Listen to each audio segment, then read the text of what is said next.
Good to be with you again. Isn't it amazing how we can bounce through life dealing with one incident, one problem after another? And every once in a while something happens and we have to take stock of our lives and what it's all about, where we're going. I think Thanksgiving time is such a time. It's just amazing to me how we can take so many things for granted. We just take it for granted that we're alive, breathing.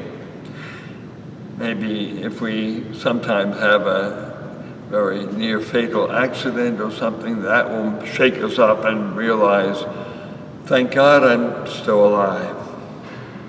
We may take our sight for granted, our hearing, tasting, eating, all these simple little things. And then when we find, perhaps with age or other problems, that we're limited in our sight, our hearing, we begin to really appreciate what a precious gift it is.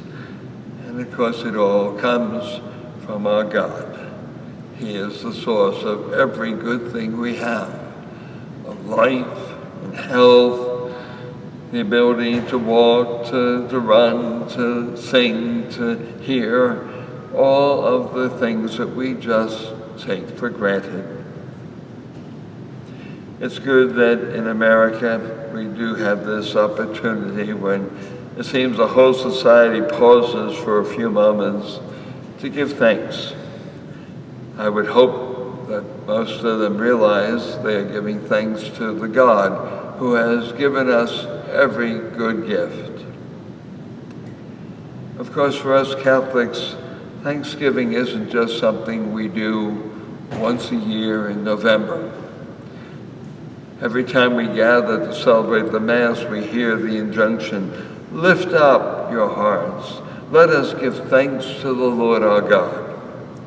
And we begin the Thanksgiving prayer, the Eucharist prayer, in which the bread and wine is changed into the body and blood of the Lord.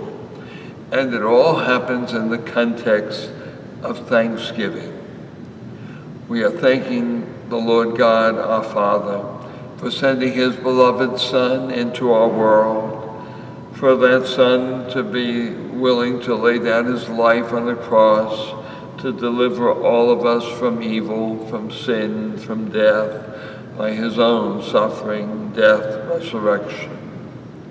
Yes, the Mass is always a sacrifice of thanksgiving, something we do every day, every Sunday, throughout the year, as we pause to remember who is the one who has given us everything we have.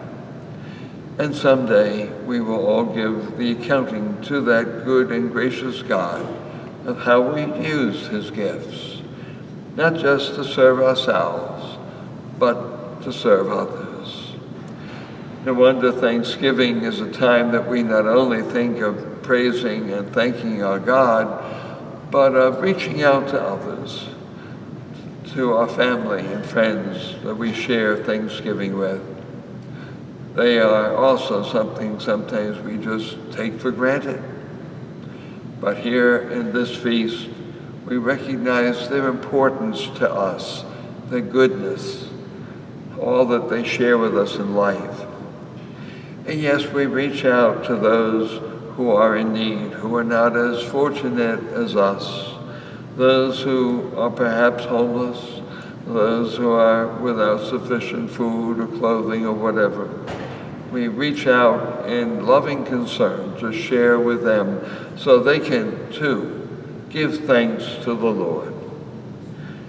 I pray that this Thanksgiving time will be a time for you and your family and loved ones to be truly aware of your gifts you've received, to give thanks to the God who has given you everything you have, and yes, to share with those in need some of your gifts. God bless you. God bless your generosity and faith and love. Happy Thanksgiving.